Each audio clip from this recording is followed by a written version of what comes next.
guys! Welcome back to my channel. Ayan, pasabog na naman si Mama Oj. Dominic Roque, pinagpalit na ni Bea Alonzo sa isang foreigner. Ayan nga, talagang may pre-photo pa talaga si Mama Oj si Bea at may kasamang lalaki na sa airport pero magkalayo sila.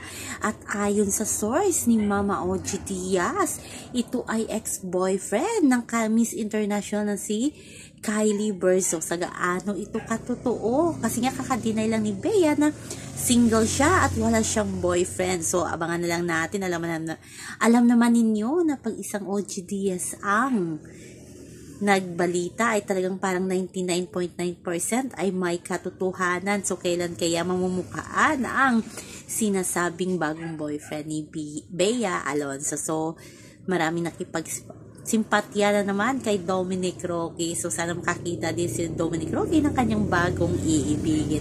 So, yan lang po guys sa ating update. Sa ngayon hanggang sa muli. Bye-bye!